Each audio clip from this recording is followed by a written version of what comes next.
స్వాగతం. నా పేరు శేష్ కుమార్. వివరాల్లోకి వెళ్తే భూకంపం విషయంలో టీడీపీ నాయకులు ఎటువంటి ఆధారాలు దొరకకుండా గుడ్డగాల్చి ముఖాలు ఇస్తున్నారని, ఇంత దిగజారుడు రాజకీయాలు చేస్తున్నారని డిప్యూటీ మేయర్ వెలనాటి మాధవరావు అన్నారు. స్థానిక నిర్మల్లో ఉన్న తన కార్యాలయంలో మీడియా సమావేశంలో పాల్గొని మాట్లాడారు.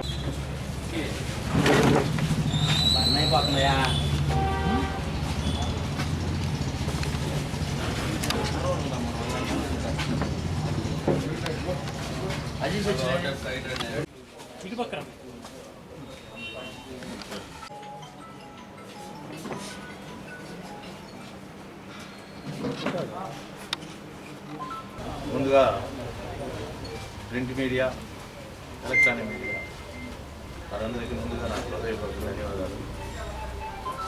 2 రోజుల క్రితం తెలుగుదేశం పార్టీ వారు పెట్టినటువంటి ప్రెస్ మీట్లో బాలినేని శ్రీనివాస్ రెడ్డికి అనుచరులుగా ఉన్నటువంటి కొంతమంది పేర్లు ఉదహరిస్తూ దాంట్లో నన్ను కూడా స్పెసిఫై చేసి ఈ ల్యాండ్ గ్రాబింగ్కి వీటికి పాల్పడుతున్నట్టుగా మా మీద అసత్య ఆరోపణలు చేశారు.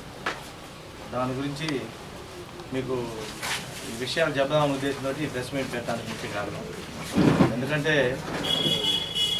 ఈ ఎద్దు శశికాంత్ భూషణ్ అతను చదువు సంస్కారం ఉన్నటువంటి వ్యక్తి, కానీ ఎందువల్ల కానీ అతనికి రాజకీయ అనుభవం కూడా ఉండి ఎవరో దాన్ని పోయేవాడు చెప్పినటువంటి దాన్ని ఒక కథనాన్ని తీసుకొని అవతల మీద ఈ ఆధారంతో ఉన్నదా ఆధారంతో కూడింది కాదని తెలుసుకోకుండా ఇష్టారీతిగా మా గురించి కామెంట్ చేస్తాను.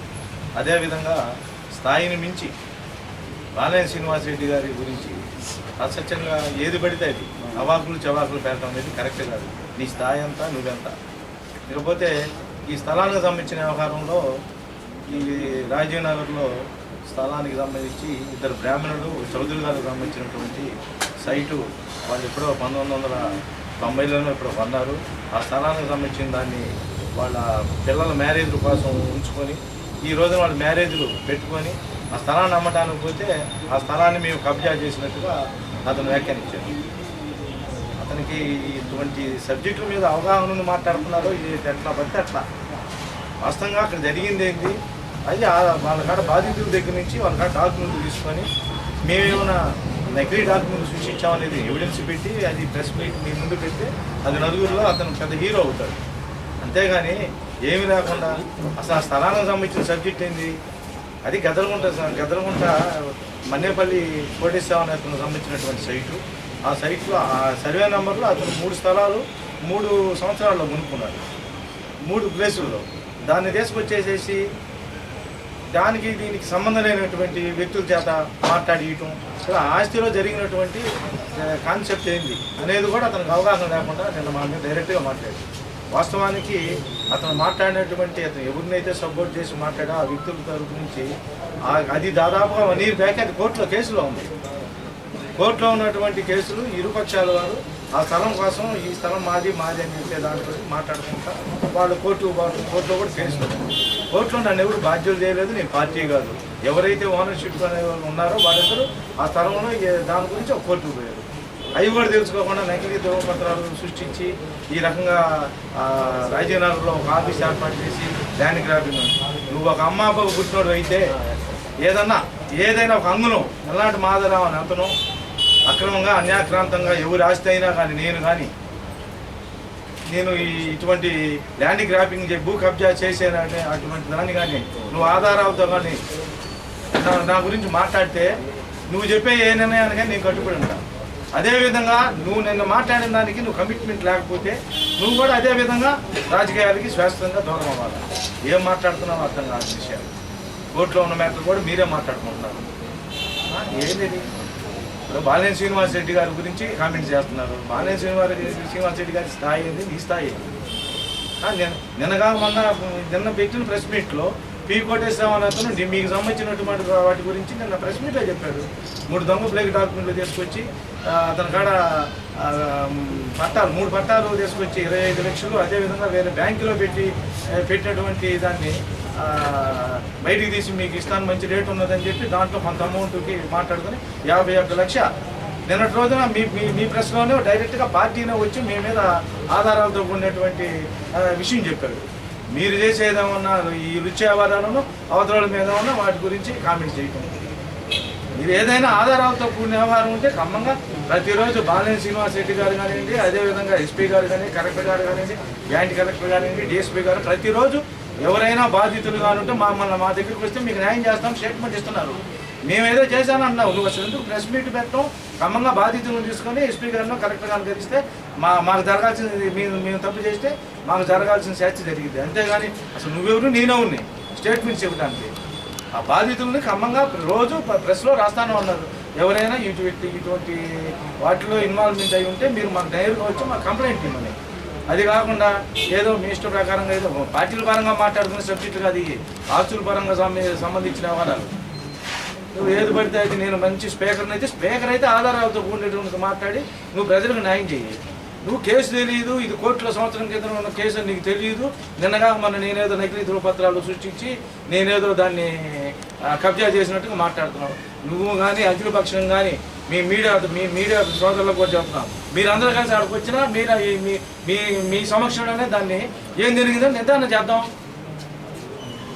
అది కాకుండా ఆడ కూర్చొని ఏదో పబ్లిసిటీ కోసం మాట్లాడే మాటలు కానీ నీకు ఆధారాలు ఉంటే అసలు నీ కాడికి అసలు ఎవరు రాను కూడా రాలా. ఇంకోటి కూడా ఉంది, అసలు బాధితులన్నా ఆల్రెడీ కోర్టులో ఉన్నారు కానీ ఎవరు పోయి అతను కంప్లైంట్ చేసింది కూడా లేదు. ఈ విధంగా కంప్లైంట్ చేస్తుంటే నువ్వు అయ్యా నా కాడ పలానా వాళ్ళు వచ్చారు, వెలాంటి మాధవ్ అతను ఈ రకంగా బాలినేని శ్రీనివాస్ రెడ్డి అనుచరుడు ఈ రకంగా ఈ ఆస్తిని కొల్లగట్టాడని చెప్పచ్చు. అసలు అది ఏం జరిగిందో లేదు. ఇంకోటి కూడా చెప్తున్నాడు, రాజీవ్ నగర్లో ఏదో సైట్కి సంబంధించిన వ్యవహారాల్లో కూడా ఉందన్నాడు. రాజీవ్ నగర్ అంటే ఇదే ఖమ్మంగా వచ్చే ఏ రోజైనా ఏ బాధ్యతలను తీసుకొని ఖమ్మంగా పోయి ప్రెస్ మీడియా సోదరులు కూడా చెప్తున్నారు, మీరు అందరూ పోయి కూడా ఏదన్నా చిన్న పొరపాటు జరిగిందంటే నేను రాజీనామా సిద్ధం క్రితం కాదు, డైరెక్ట్ మీ చేతికే ఇస్తా. ఎక్కడైనా కానీ ఏదైనా కానీ ఒక దాంట్లో ఇన్వాల్వ్మెంట్ అయ్యి ఈ నకిలీ పత్రాలు కానీ లేకపోతే ఈ ఫ్రాడ్ వ్యవహారాల్లో కానీ వెల్లనాటి మాధవ్ అతను కానీ ఏదైనా ఇన్వాల్వ్మెంట్ అయ్యడం తెలిస్తే మీరు అడిగితే చాలంటున్నా. మీ ప్రెస్ వాళ్ళకైతే ఇంకో ఛాన్స్ కూడా, ఎందుకంటే మీరు డైరెక్ట్గా నన్ను అడిగితే చాలు. ఎందుకంటే మీరు ఆధారాలతో కూడినటువంటి వ్యవహారం చేస్తారు కాబట్టి చెప్తున్నా. ఏమీ లేకుండా మాట్లాడటం అనేది కరెక్ట్ కాదు. ఇంకోసారి ఇటువంటి దీని మీద ఆల్రెడీ నేను పరువు నష్టం దావా వేయడానికి కూడా సిద్ధపడే ఉన్నాను. ఇంకోసారి కానీ ఇదే వాయిస్ రిపీట్ అయితే మా వాయిస్లో కూడా చాలా తేడా వస్తుంది. నేను గెదలకుండా గమనించినోడే. ఎందుకంటే ఇప్పుడు నువ్వు మాట్లాడేది ఏంటంటే నీ బిహేవియర్ని బట్టి నువ్వు నన్ను గౌరవించేదాన్ని బట్టి నిన్ను గౌరవిస్తా. అంతేగాని ఏదో ఉంది అది కరెక్ట్ కాదు. ఇంకనైనా ఏదైనా ఆధారాలతో ఉంటే పక్కాగా మమ్మల్ని ఇరికించండి, ఇబ్బంది లేదు. మీరు ఇరికించేది ఎందుకు? అసలు బాధితులో పోతారు కదా, ఎస్పీ గారు కలెక్టర్ గారు రోజు పబ్లిసిటీ ఇస్తున్నారు. ఎవరైనా ఇబ్బందులు పడేవారు ఉంటే నేరుగా మమ్మల్ని కలవండి, మీకు న్యాయం చేస్తామని. ఇంక నీదేంది నాదేంది. ఇకనైనా ఏదైనా కానీ ఎద్దు శ్రీకాంత్ కృష్ణ కోటే చేస్తున్నాను. ఎందుకంటే మేము కూడా అందరం గతంలో పనిచేసినటువంటి కాంగ్రెస్ పార్టీలో మంచి స్పీకరే. కానీ నువ్వు మాట్లాడేటప్పుడు ఏదైనా సబ్జెక్టు అవగాహనతో మాట్లాడు, ఆధారాలతో మాట్లాడు. అంతేగాని నీ ఇష్ట ప్రకారం ఏదంటే అది మాట్లాడి అవతలని క్రిటిసైజ్ చేసే విధంగా మాట్లాడితే మట్టికి చర్యలు తప్పని ముందుగా తెలియజేస్తాను. ఈ సైట్కి సంబంధించిన వ్యవహారానికి సంబంధించి ఏంటంటే వాస్తవంగా ఇప్పుడు ఎవరైతే ఎద్దు శ్రీకాంత్ కృష్ణ మా మీద కామెంట్ చేశారో వాళ్ళు 1968లో కొన్నటువంటి డాక్యుమెంటు, ఆ డాక్యుమెంట్లో ఉన్నటువంటి 39 సెంట్లలో ఉన్నటువంటి స్థలాన్ని వాళ్ళు కొన్నారు. రెండవ పక్క వారు 1965 సంవత్సరంలో కొన్నటువంటి 72 సెంట్లలో ఉన్నటువంటి ఫ్లాట్ కొనుక్కున్నారు. వాళ్ళు ఇప్పుడు అనేది ఏంటంటే 39 సెంట్లలో ఉన్నటువంటి దాంట్లో ఫ్లాట్ కొని 76 సెంట్లలో ఉన్న ఫ్లాట్లోకి మా స్థలం మాదని వస్తున్నారు. అది డిస్టర్బెన్స్. మీరు ఆ డాక్యుమెంట్ కావాలంటే క్లియర్గా మీకు డాక్యుమెంట్లో మేము సబ్మిట్ చేస్తాం. ఎక్కడ ఏ సైటు ఏ లీగల్ డాక్యుమెంట్ ద్వారా ఎంత ఎక్స్టెంట్లో నుంచి నువ్వు కొన్నావు అక్కడే ఉండాలి. కానీ నేను 1968లో కొని 39 సెంట్ల ఎక్స్టెంట్లో దాన్ని తీసుకొచ్చి నువ్వు 76 సెంట్లలో 1965 సంవత్సరంలో కొనుగోలు చేసిన దాంట్లో రావాలంటే కష్టం. ఆ బౌండరీస్ మారిపోద్ది. అసలు ఆ కథ వేరేది వేరు. దానికి సంబంధించిన రిపోర్ట్ ఇది. అతను ఎక్కడ అసలు వాళ్ళకి తెలియదు. ఒరిజినల్ ఓనర్స్ మాట్లాడితే దానికి కన్క్లూజన్ వస్తుంది. వీళ్ళు ఏదో దాన్ని పోయి వాళ్ళు చెప్పి దీన్ని మాట్లాడితే ఏం తెలుస్తుంది? ఇది ఆల్రెడీ కోర్టులో కూడా సబ్మిట్ చేసినటువంటి ఫైలింగ్ రిపోర్ట్. అదేవిధంగా సర్వేలు రీసెంట్గా ఇచ్చినటువంటి కొత్తలో సంబంధించిన స్పీచ్ దానితో దాంట్లో అసలు నా పాత్ర కానీ నా పేరుతో కానీ రిజిస్ట్రేషన్ కానీ ఏం లేదు. ఏదో లొడాలాడ మీడియా ముందుకు వచ్చి మాట్లాడి అవతల వాళ్ళని చులకనగా చేసిన మట్టికి అంతకన్నా చులకన అయిపోతారు. ఎందుకంటే ఇటువంటి పనికి మాటలు మాట్లాడితే ఎవరు ఆస్వాదిస్తారు? నువ్వు రమ్మంటాను కదా కరెక్ట్గా, అసలు నేరుగా వెళ్ళండి. మీరు ఎవరి కాదు ఏ రాజకీయ నాయకులతోటి ఎవరితో కులము గోత్రం పక్క రోజు చెప్తానే ఉన్నారు. ఎవరైనా కానీ పార్టీలకు అతీతంగా దీనికి ఎవరైనా కానీ ఉంటే ఎస్పీ కానీ కలెక్టర్ కానీ కలవమని ప్రతిరోజు చెప్తానే ఉన్నారు. మీరు కూడా పెడతానే ఉన్నారు కదా. నీ మధ్య నా మధ్య ఏంది? అది ₹1,00,00,000 వాస్తవంగా అది దాదాపు ₹2,00,00,000 ప్రాపర్టీ. అవతల ఓనరు ఆ పిచ్చోడే ఉంటాడా? మాట్లాడేటప్పుడు కొద్దిగా సబ్జెక్ట్ తెలుసుకొని నువ్వు మాట్లాడితే విలువలతో ఉన్నటువంటి రాజకీయం చేసిన వాళ్ళతో, అట్లా కాకుండా నువ్వేదో దాన్ని పోయేదంతా అవతల బురద వెళ్దామంటే మనకి అది కరెక్ట్ కాదు. 2020లో ఒంగోలు తాలూకా పోలీస్ స్టేషన్ పరిధిలోని పార్లమెంట్ గ్రామంలో జరిగిన నిందితులను పోలీసులు పట్టుకోలేక పోలీసులు సభ్యులు చేసిన కేసులో జీవన్ వారి కుటుంబ సభ్యులకు ప్రభుత్వం నుండి ఉద్యోగం మరియు 8.25 లక్షల రిలీఫ్ మంజూరు చేయించడం జరిగిందని దళిత హక్కుల పరిరక్షణ సమితి రాష్ట్ర అధ్యక్షుడు నీలనాథన్ తెలిపారు. స్థానిక దళిత హక్కుల పరిరక్షణ సమితి కార్యాలయంలో మీడియా సంస్థలో మాట్లాడారు. ఈ కార్యక్రమంలో దేవరపల్లి రమణయ్య తదితరులు.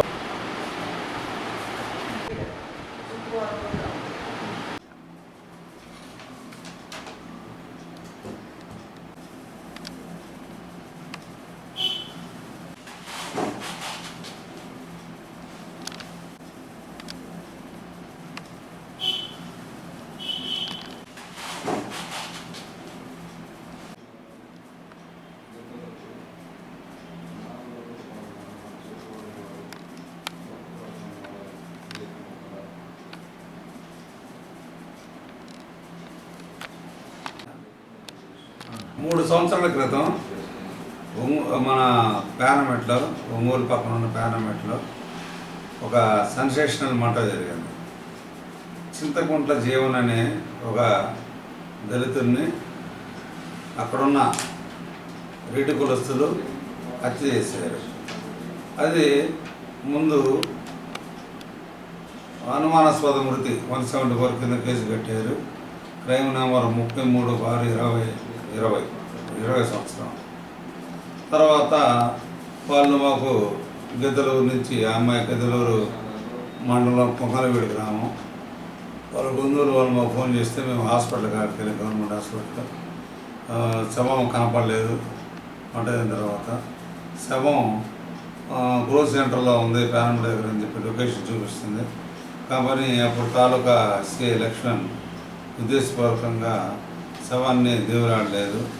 తర్వాత మళ్ళీ శవం మాయమైన శవం మళ్ళీ అదే బాధితుల ఇంటి వద్ద కనపడిన సందులో చిచ్చి పక్కన అతనే కొండెక్కి ఆ అమ్మాయితో ఫోన్లో మాట్లాడుతూ ఆ అమ్మాయితో మాట్లాడుతుంటే ఫోన్ రికార్డు కూడా వినపడింది. దబాని శబ్దం తలగా మీద కొట్టారు.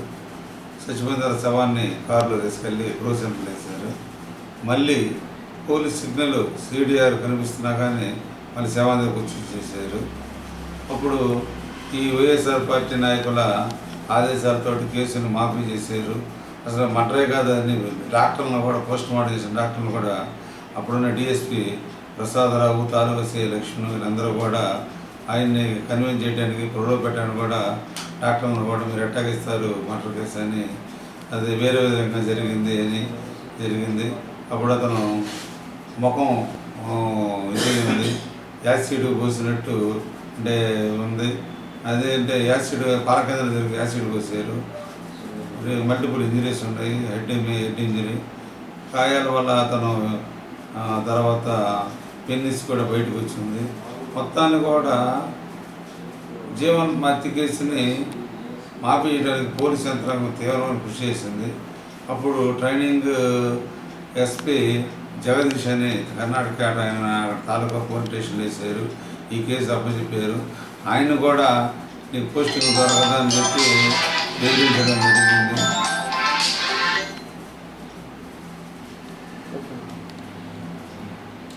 ట్రైనింగ్ అడిషనల్ ఎస్పీ జగదీష్ను కూడా ఇక్కడున్న పోలీస్ అధికారులు, డిఎస్పీ, సిఐలు బెదిరించడం జరిగింది. నువ్వు ఈ స్టేట్లో ఉద్యోగం చేయాలి కాబట్టి ఇది కీలకమైన కేసు అని చెప్పేసారు.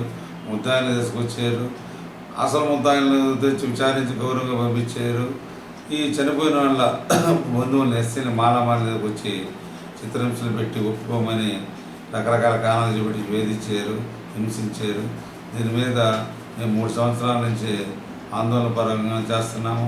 న్యాయపరంగా చేసినాము. తర్వాత ఎన్ని చేసినా కానీ అధికార పార్టీ మా మొత్తం కూడా వీళ్ళు ఈ జగన్ రెడ్డి పాలనలో చింతకుంట జీవన కేసుని మేము వాన పట్టుకున్నాం వీళ్ళని పట్టుకున్నాం, తెలంగాణలో త్రాసుల మీదకి వచ్చి సింగరాకొండలో పట్టుకున్నాం అంటున్నారు. కానీ ఇక్కడ కళ్ళ ముందు ఉన్న వాళ్ళు మాత్రం వీళ్ళు అరెస్ట్ చేయలేదు.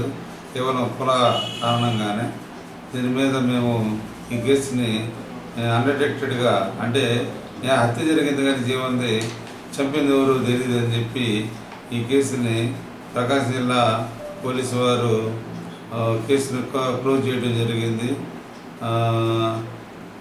ఫిబ్రవరి నెల 20 తారీఖు అంటే ఇప్పుడు 23, అంటే దరిదాపు 3 సంవత్సరాల 8 నెలలు జరిగింది అనమాట. 44 నెలలు అయింది ఈ మాట జరిగి. తర్వాత ఈ కేసుని 20 ఎస్పీ గారు కేసును క్లోజ్ చేశారు. తర్వాత ఫిబ్రవరి నెలలో, ఈ సంవత్సరం ఫిబ్రవరి నెలలో కేసును క్లోజ్ చేశారు. కేసు క్లోజ్ చేసి ఈ ఎస్ఎస్టీ యాక్ట్ కూడా ఈ కేసుకు రాదని చెప్పి కూడా పోలీస్ డిపార్ట్మెంట్ నుంచి రాసి పంపించారు కలెక్టరేట్కి. కానీ మేము జిల్లా కలెక్టర్ని కలిసి గతంలో కూడా మేము చాలా కేసులు చేసి ఉన్నామండి. ఎస్ఎస్టీలు ఎత్తి గురి అయితే ఆ కేసులో అంతకులు ఎవరు తెలియకపోతే పోలీసు అన్డిటెక్ట్ చేస్తే ఈ కేసుకు ఎస్ఎస్టీ యాక్ట్ ఇవ్వాలని చెప్పి కలెక్టర్కి జీవోలు చెప్పి ఇచ్చి కాపీలు మేము ఇచ్చి కలెక్టర్ ఎక్స్ప్లెయిన్ చేసాము. ఎస్పీ గారు ఈ కేసులో అట్రాసిటీ యాక్ట్ వర్తించదని రాయకూడదు, ఆమె రాసినా కానీ జిల్లా కలెక్టర్ గారికి మేము మాకున్న లీగల్ నాలెడ్జీ తోటి ఉద్యమం చేస్తే కలెక్టర్ గారు ఆ చనిపోయిన అక్కడ కూడా చంపిన పోలీసులు కొట్టుకోలేమని చేతులెత్తేసి కేసు క్లోజ్ చేసిన చింతకుంట జీవన్ కేసులో అతని భార్య జ్యోతి, 2 పిల్లకాయలు ఉన్నారు. వాళ్ళది గెద్దలూరు మండలం కొంగరవీడు గ్రామం. ఆమెకి భార్యకి ఉద్యోగం మరియు రిలీఫ్ 8,10,000 రూపాయల రిలీఫ్ మంజూరు చేయించడం జరిగింది.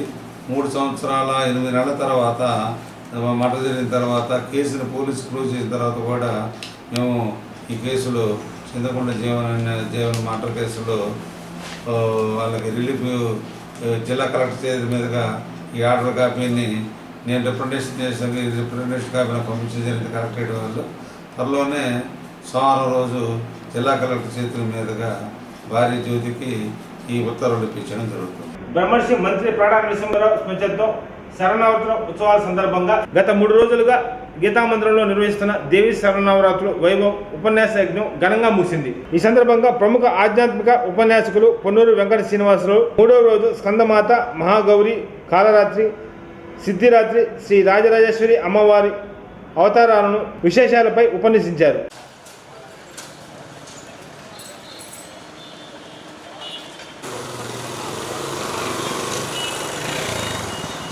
హైమవతి శైలపుత్రి పుట్టినట్టు స్వాముడు అంటే మీకు పాదాష్టమి అనేది కూడా తెలుసుకుంటారు కాబట్టి కల్పించి దిగ్విజయంగా మీరందరూ కొంతమంది అడవడాలి.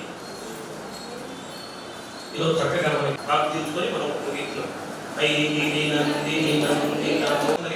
ఉపాసన అయితే ఆయన ఇచ్చిందట.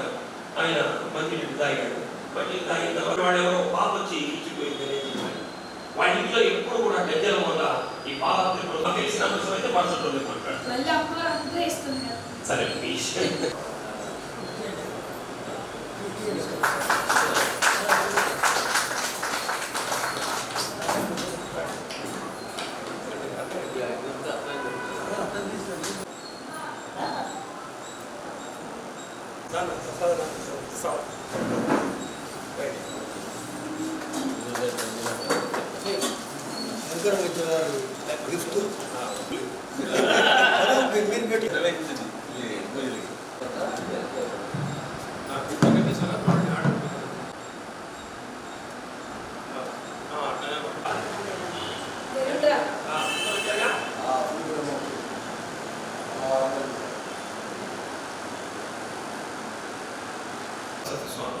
ఏమిటి ఇక్కడ వరకు బాగా నడిచారు కదా, ఇక్కడి నుంచి మీరు వెళ్ళలేకపోతున్నాడు ఏమిటి అన్నటువంటి ఆలోచన చేస్తే ఇక్కడ గాడిపల్లి రాఘవనారాయణ శాస్త్రి అని మహానుభావుడు ఉన్నాడు.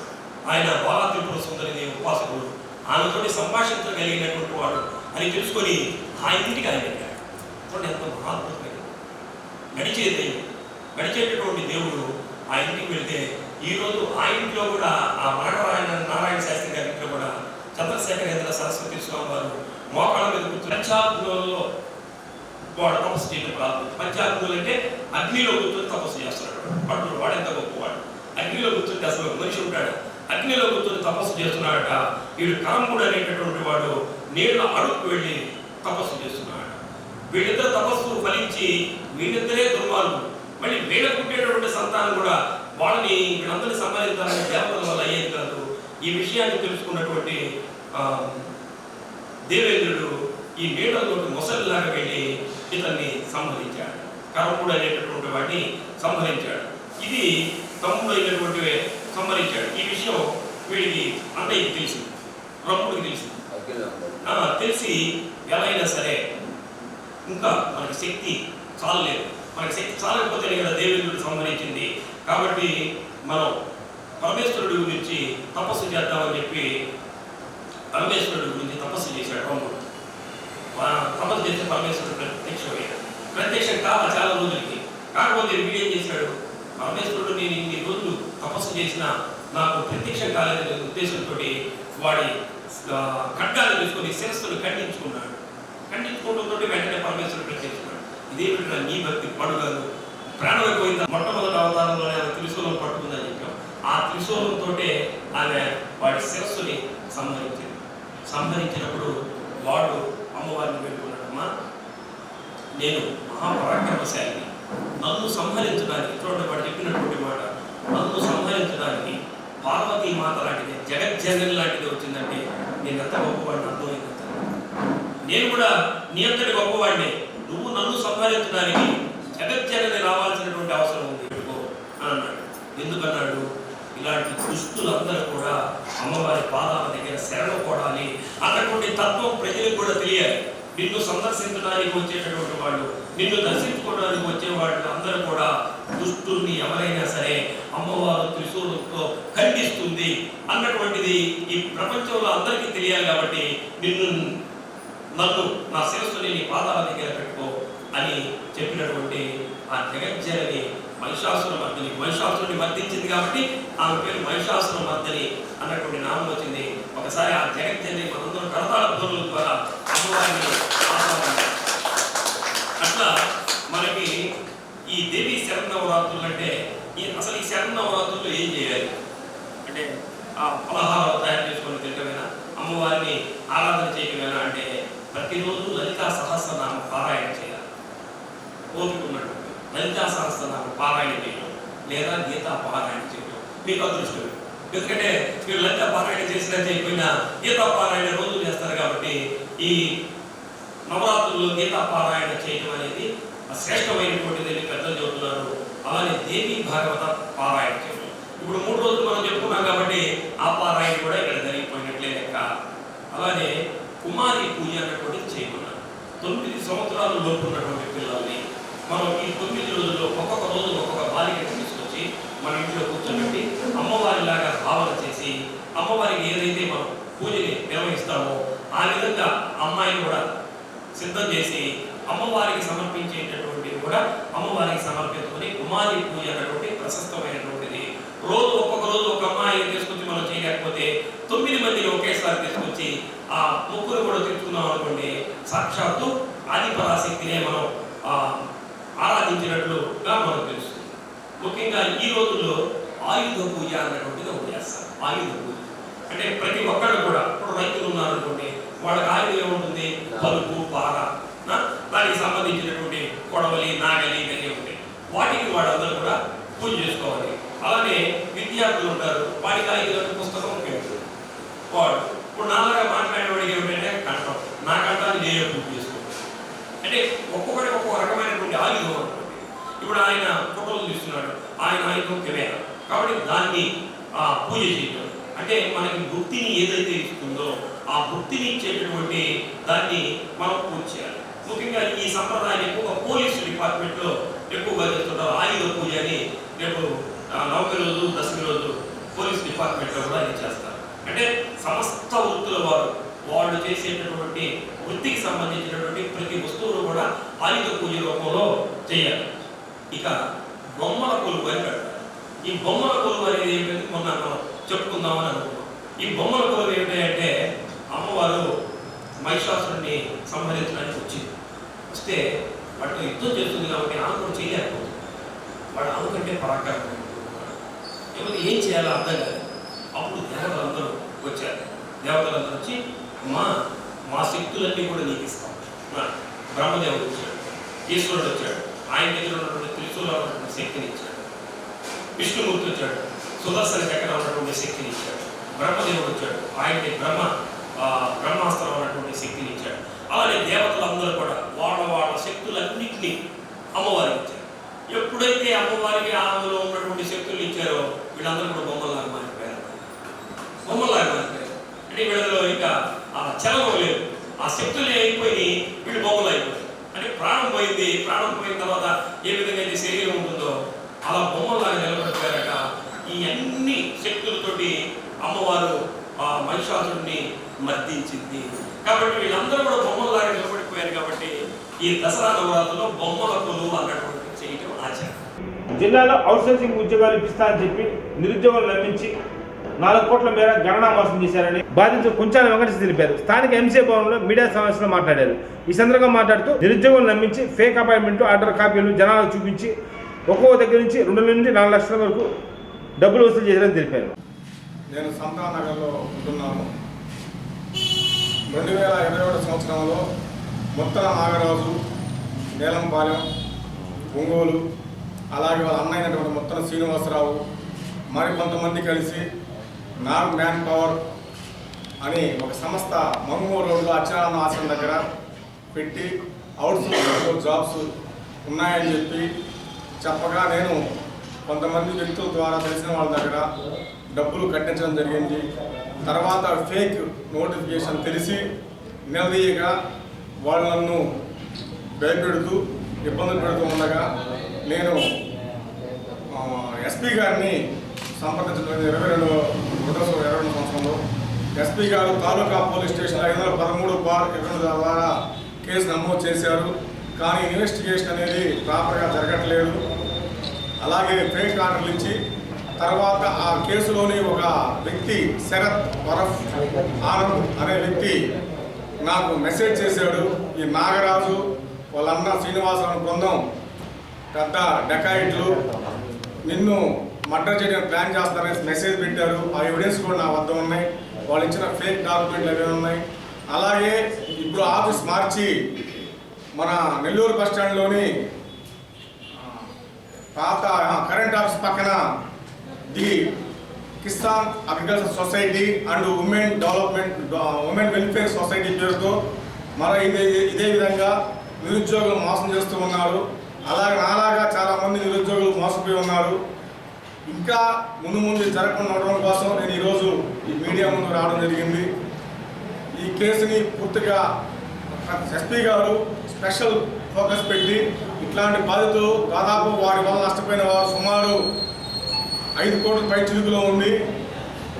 ఈ కేసుని అలాగే ఒక స్పెషల్ టీం గొప్పచెప్పి న్యాయం చేయవలసిందిగా పోలీసు వారిని కోరుతున్నాను.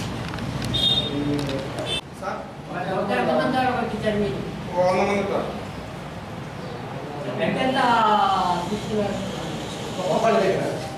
3 లక్షలు జగన్ లోగోతో ఫేక్ ఆర్టిస్ట్ కలెక్టర్ గారి పేరు మీద ప్రొసీడింగ్ ఆర్డర్స్ ఇచ్చారు.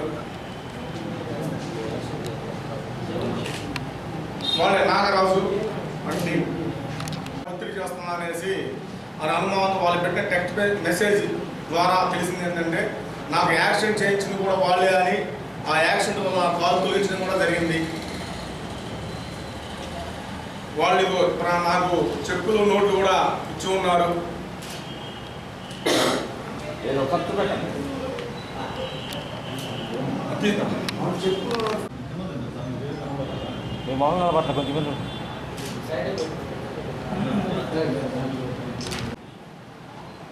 పట్టుకోండి, ఒక నిమిషం అలా పట్టుకోండి. కొంచెం కింద దించండి.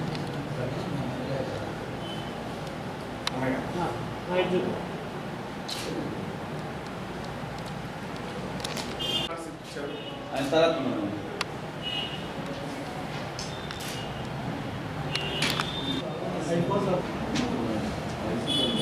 నాగరాజా నాగా ఫలితము దీని మీద ఎంక్వైరీ చేయమని ఎస్పీ గారు స్పందన పెట్టినా కూడా ఎటువంటి సమాధానం. భూ కుంభకోణం విషయంలో టీడీపీ నాయకులు బాలిని శ్రీనివాసరెడ్డిపై చేస్తున్న ఆరోపణలు అవాస్తవాలని, ముఖ్యంగా గతం కంటే ఈసారి బాలిని శ్రీనివాసరెడ్డి ఎక్కువ మెజార్టీతో గెలుస్తారని AP leather industry chairman Kakumanu Rajasekhar అన్నారు. స్థానిక జిల్లా పార్టీ కార్యాలయంలో మీడియా సమావేశంలో పాల్గొని మాట్లాడారు.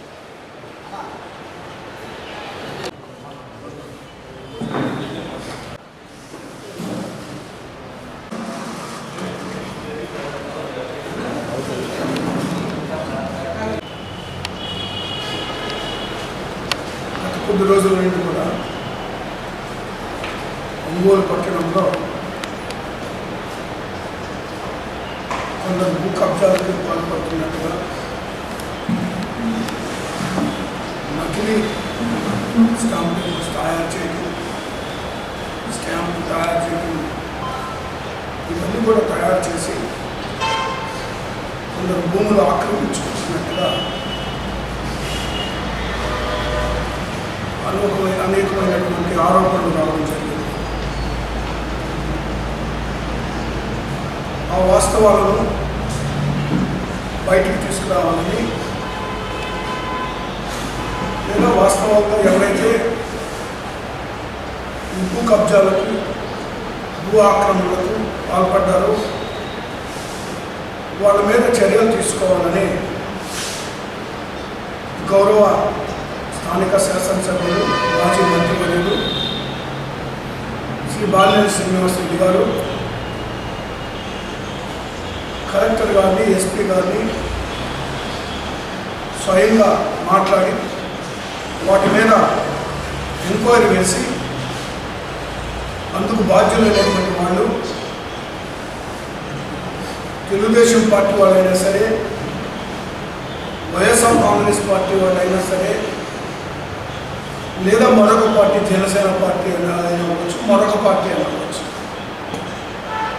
చివరికి వాళ్ళు నా అనుచరులైనా సరే ఎవరైనా సరే వీటికి పాల్పడితే ఖచ్చితంగా వాళ్ళ మీద చర్యలు తీసుకోమని, కఠినంగా శిక్షించాలని స్వయంగా కోరడం జరిగింది.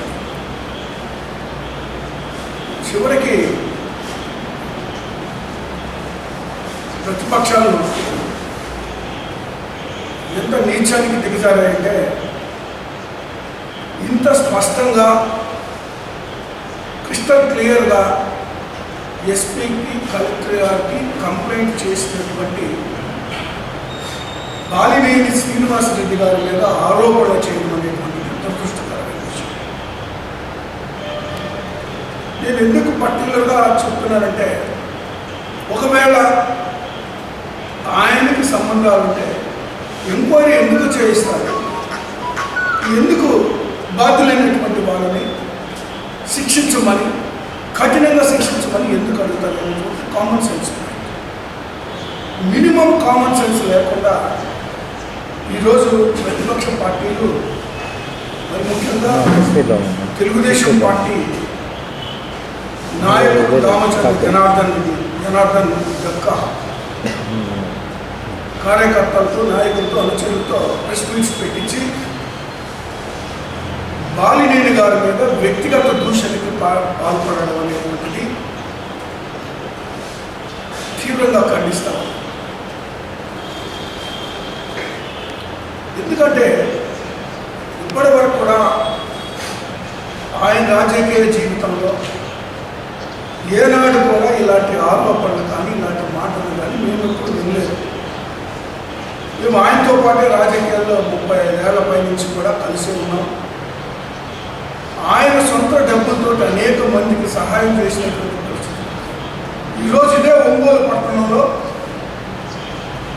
విలువైనటువంటి స్థలాలను కూడా అమ్ముకుని ఆయనకి, ప్రజలకి సేవ చేస్తూ ప్రజల కోసం ఖర్చు పెట్టినటువంటి సందర్భాలను కూడా మేము చూసాం. చెప్తారు, ఒంగోలు నియోజకవర్గంలో కూడా గతంలో కన్నా ఇంకా ఎక్కువ మెజార్టీతో మరి బాలినేని గారు గెలవబోతా ఉన్నారు. ఇలాంటి ఆరోపణలు చేసినంత మాత్రాన ప్రజలు నమ్ముతారనుకుంటే అది పొరపాటు. అది ఈ ఆరోపణల వల్ల ఒకవేళ వాళ్ళకి వాళ్ళ పార్టీకి ఒకవేళ ఏమన్నా సంతోషం కలుగొచ్చేమో కానీ మరి సామాన్య ప్రజలు, అట్టడుగు వర్గాలు, పేద ప్రజలకి మరి వీళ్ళు మాట్లాడేటువంటి మాటలు సహించినటువంటి పరిస్థితులు మరి వీళ్ళు ఖచ్చితంగా గుణపాఠం చెప్తారు రాబోయే రోజుల్లో. ఇలాంటి మాటల్ని మానుకోమని నేను మరొకసారి చెప్తా ఉన్నా. అలా మానుకోకపోతే తీవ్ర పరిణామాలు కూడా ఎదుర్కోవాల్సి వస్తుంది. ఏదైనా సరే నిర్దిష్టమైనటువంటి ఆరోపణలు ఉంటే రమ్మని అంతే. ఆరునేని కుటుంబంపై తప్పుడు ఆరోపణలు చేస్తే సహించేది లేదు. ఈ విషయంలో ఏ ఒక్కరిని కూడా వదిలిపెట్టే పనే లేదు. అనవసరమైనటువంటి ఆరోపణలు అనేటువంటిది చేయొద్దు అని నేను మరీ కోరుతా ఉన్నా. నేను రాజకీయ ప్రయోజనాలు ఆశించి ఇలాంటి ఆరోపణలు చేయడం అనేటువంటిది తగదు. రాజకీయంగా ఉందాగా రండి, రాజకీయంగా ఎదుర్కొందాం, ప్రజల్లోకి వద్దాం. రేపు 24 ఎన్నికల్లో మరి విజయం సాధించే దిశగా మేము పనిచేస్తాం. మీకు దమ్ముంటే పనిచేయండి, ప్రజల్లోకి రండి, ప్రజల సమస్యలు ఉంటే వాటి మీద పోరాటం చేయండి. ఈరోజు ప్రజల సమస్యలు ఏం లేవు. పేదవాళ్ళకి ఇళ్ల పట్టాలు ఇస్తూ ఉన్నారు, ఇల్లు కట్టిస్తూ ఉన్నారు, మరి ఇంటికి పెన్షన్ తీసుకెళ్ళి ఇస్తూ ఉన్నారు. ఈరోజు ఆరోగ్య సేవలు కూడా ఇంటికి అందుతూ ఉన్నాయి, రేషన్ ఇంటికి అందుతూ ఉన్నాయి. ప్రజలకు కావాల్సినటువంటి ప్రతి అవసరం కూడా ఈరోజు ప్రభుత్వం తీసుకున్నటువంటి పరిస్థితుల్లో వీళ్ళకి ఏం చేయాలో అర్థం కాక కేవలం ఈ తప్పుడు ఆరోపణల మీదే వీళ్ళు రాజకీయాలు చేయాలని, గెలవాలని వాటి మీద ఆధారపడి రాజకీయం చేస్తున్నటువంటి పరిస్థితి చూస్తూ ఉన్నాం. అలాంటి ఆరోపణలకి స్వస్తి పలకాలని, అలాగని మరి వాళ్ళు మానుకోకపోతే తీవ్ర పరిణామాలు ఎదుర్కోవాల్సి వస్తుందని తెలియజేస్తారు. వైఎస్ఆర్ పార్టీ నాయకులు చింతకొండ ప్రకాష్ పుట్టినరోజు వేడుకలు ఒంగోలు కొత్తగూడెం బస్సు సెంటర్లోని వైఎస్ఆర్ పార్టీ అభిమానుల మధ్య ఘనంగా జరిగింది. ఈ సందర్భంగా అభిమానుల మధ్య కేక్ కటింగ్ నిర్వహించారు. పలువురు ఆయనకు శుభాకాంక్షలు అందజేశారు. ఈ సందర్భంగా ప్రకాష్ మాట్లాడుతూ వైఎస్ఆర్ పార్టీ యువ నాయకులు బాలిని ప్రిందిరెడ్డి అడుగుజాలలో నడుస్తూ వైఎస్ఆర్ పార్టీ అభివృద్ధికి రానున్న రోజుల్లో బాలిని శ్రీనివాసరెడ్డి గెలుపు కోసం అహర్నిశలు కృషి చేస్తానన్నారు. ఈ కార్యక్రమంలో వేణు, నాయక్, శ్రీకాంత్ రెడ్డి, ఎస్ఎస్ఎల్ గోపి, అనిల్ యాదవ్, విస్సు తదితరులు బాగున్నారు.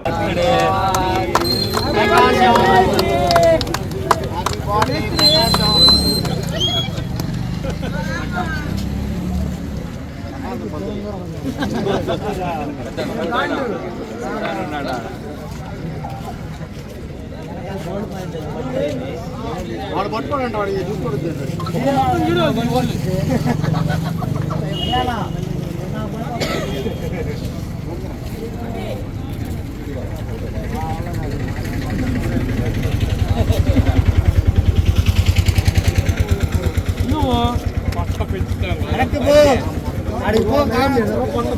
నీకు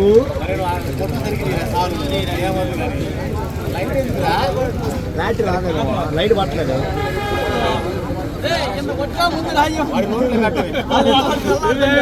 జారిపోతుంటే సరిపోయింది కానీ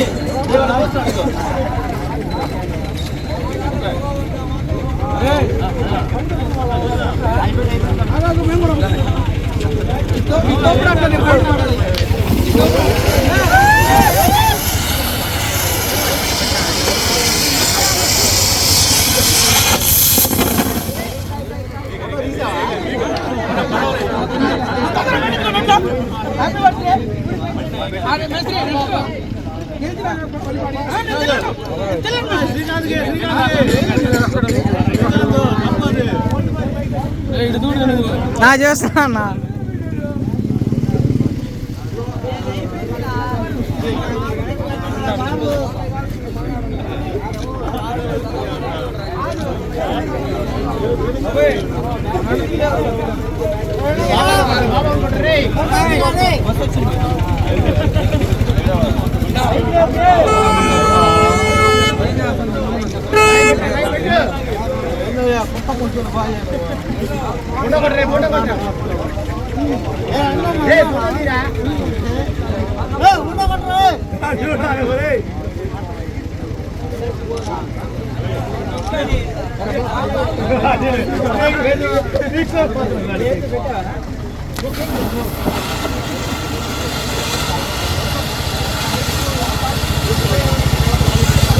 ¡Vamos!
పెట్టరా మనీ పెట్టరా ప్రకాశ్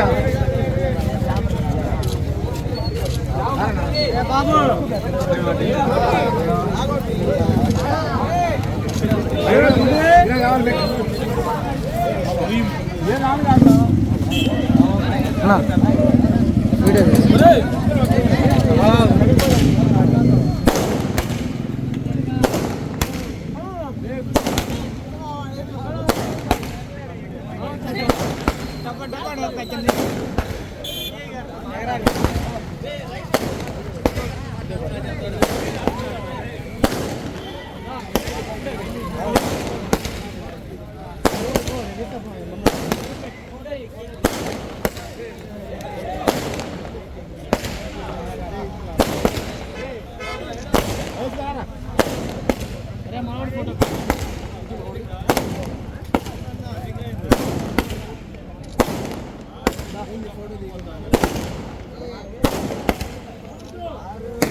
మనుషులు